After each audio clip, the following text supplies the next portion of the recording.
Hi, this is Vonnie Ribeiro with Breas Gifts. We are on day 2 of our Aging Gracefully challenge, and we're so glad you've joined us. So, as we saw on day 1, we want to be sure we're flourishing in our love and obedience to God. That's the most important thing.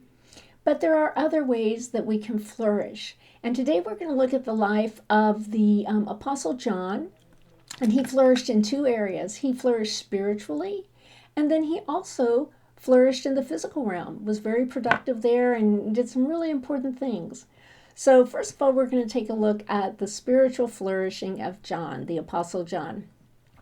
So what I like about John is he started out as one of the sons of thunder, but he ended up as the apostle of love. So during this time of knowing God and walking with God, he transformed.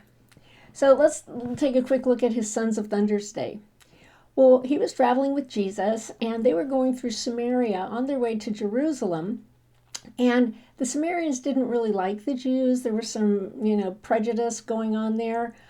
So they didn't really accept Jesus or welcome him. And so here's what John says. Hey, do you want us to call down fire from heaven and destroy them? That's in Luke 9:54. And you just have to love John. And yes, sometimes you may notice Jesus' followers don't act as much like him as they should. But as John aged gracefully, he also aged in grace. He always had a strong opposition to evil, and you can see that in 1 John 22. He renounces apostates and deceivers. He also calls out the whore of Babylon in the book of Revelation. But there's this balance now. Now he has this love. And in the book of 1 John, he uses the word love over 40 times. So he has flourished spiritually. He has grown and developed into being a more Christ-like person. Now, physically, when he was 90 years old, he wrote the book of Revelation. And he writes about things that are completely prophetic, the only prophetic book in the New Testament, completely outside of our dimensions of space and time.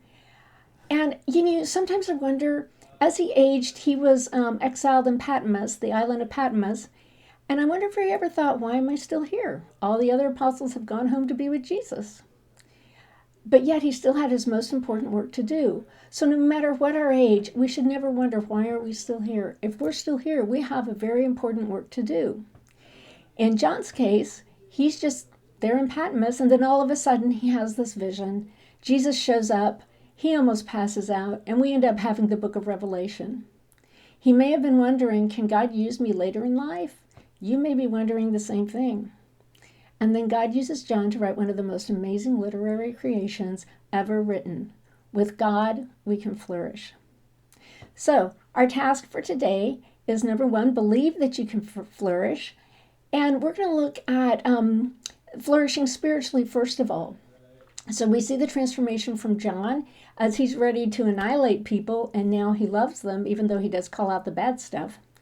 So what kind of areas would you like to transform? God's word can transform hate to love, self-indulgence to self-control, can transform foolishness into wisdom, anger into peace, pride into humility, and fear into faith. So pray, ask God what's next for you in terms of spiritual transformation. And then tomorrow we're going to take a look at an actual real-life example, not someone in the Bible, but someone who's still alive today, who did flourish later in life. It's my mom. So I look forward to being back with you tomorrow and looking at flourishing as we age. Thank you.